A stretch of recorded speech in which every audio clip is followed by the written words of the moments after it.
How much freedom do you have over your desires and your dreams? How far can your imagination go?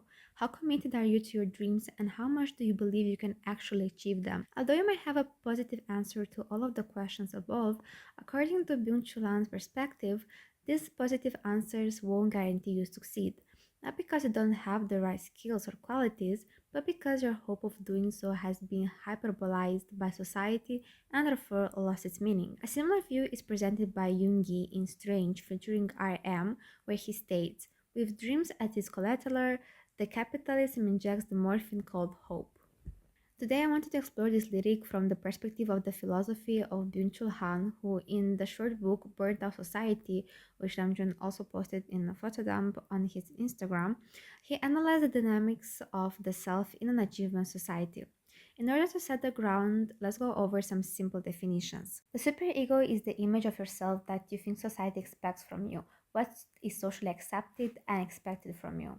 The ego ideal is the image you have of yourself, which represents how you should ideally be. Usually, it is unrealistic and disproportionate with reality. Disciplinary societies were first conceptualized by Michel Foucault, and they're characterized by rigid rules and limits.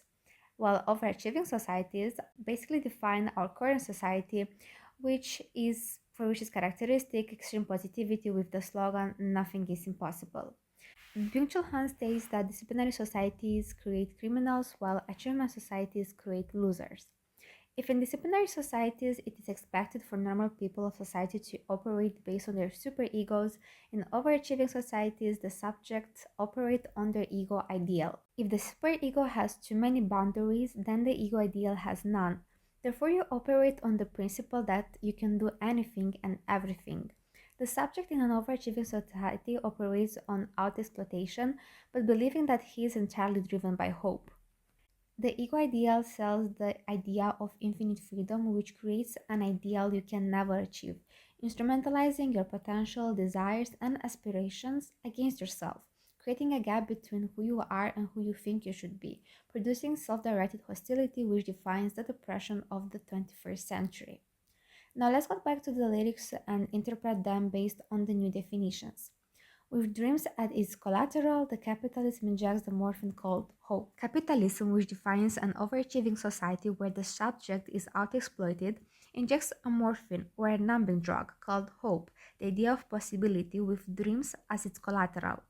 Possibility and freedom are illusions offered by the ego ideal, so they allow us to dream as much as we can because nothing is impossible.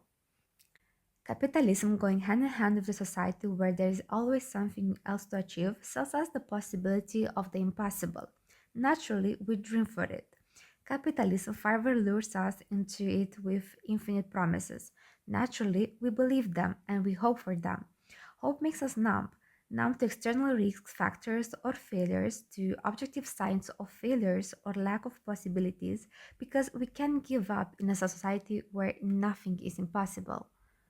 When looking at the bigger picture of the verse, Jung reinforces this idea by adding, a life you can't reject, and wealth creates wealth and tests are great.